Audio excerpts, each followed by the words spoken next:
Hello, everyone. Welcome to the Newsbrowse News broadcast.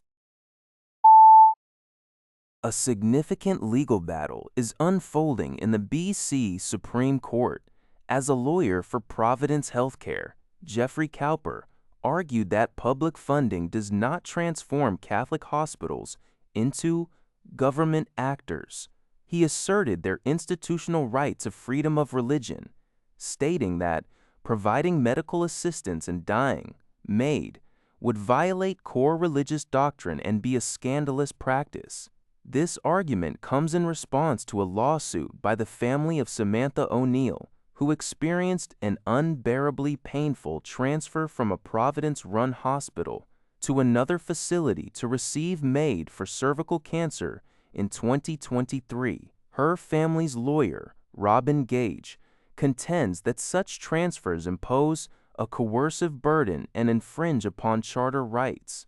Alison Brown, representing the BC government, cautioned against an abrupt ruling that could disrupt patient care, highlighting the province's carefully crafted policies to accommodate faith-based institutions while ensuring patient access to MAID through adjacent spaces. The Canadian Press reports that closing arguments are expected to conclude Friday in Vancouver.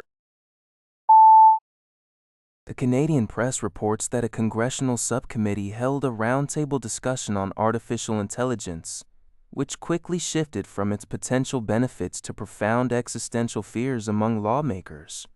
Various representatives aired significant anxieties, including the potential for federal workers to misuse AI chatbots with sensitive government data, the legality of AI systems creating pornographic images from someone's likeness, and the ethical implications of AI influencing military lethal action decisions.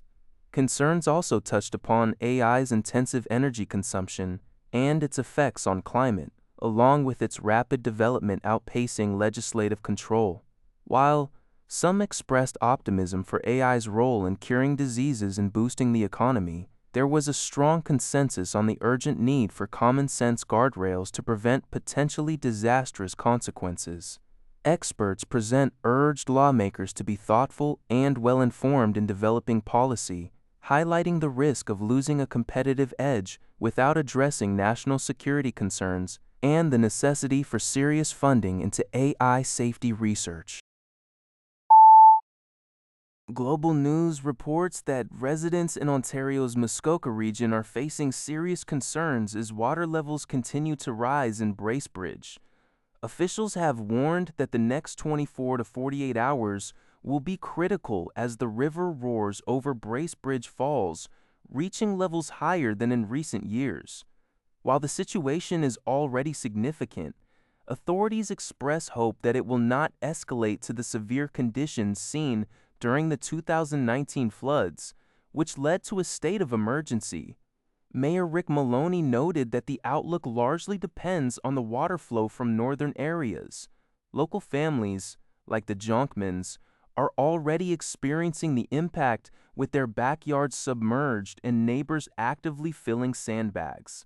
Bill Talbot, a nearly 14-year resident, described this as the second worst flooding he has witnessed. Even Santa's Village, a popular theme park, is partially underwater just weeks before its scheduled opening, though a spokesperson hopes for no further deterioration. The town advises those in areas isolated by washed-out roads to remain cautious and stay put. According to Zio Chabot, French Finance Minister Roland Lescure stated today that G7 leaders are prepared to address the economic ramifications of the Middle East conflict, particularly after the recent closure of the Strait of Hormuz. Lescure emphasized that while the strait must be reopened, it cannot be at any cost.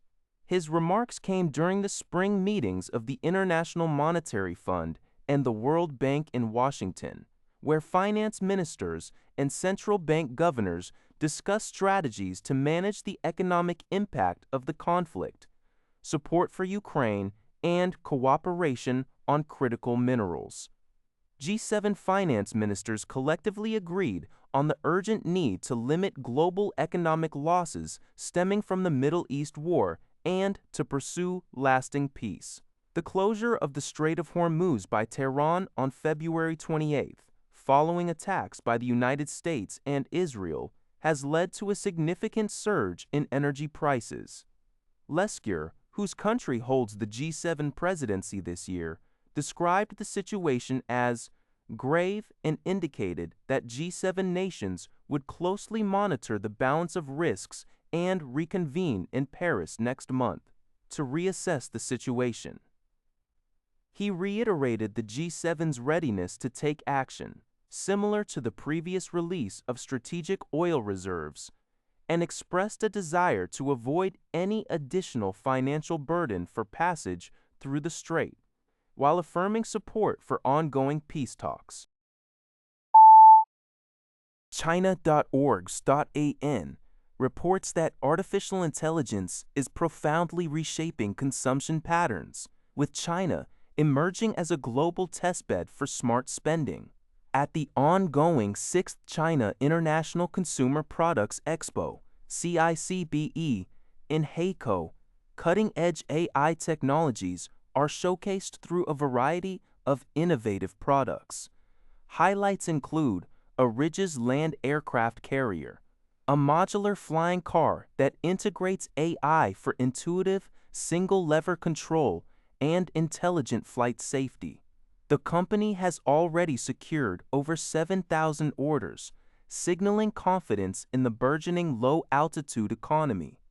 AI glasses have also garnered significant attention, with leading domestic brands like Rockide and Huawei debuting advanced features such as real-time navigation, translation, and AI assistant capabilities. Data from Omdia indicates global smart glasses shipments surged 322% in 2020, with China as the fastest-growing market. Even in health and wellness, brands like Osime are leveraging AI for personalized massage chairs that analyze health data to tailor therapeutic plans. This rapid innovation is supported by China's national AI Plus initiative and government guidelines, fostering new forms of AI-powered consumption. That's all for this video. Thank you for watching. See you in the next video.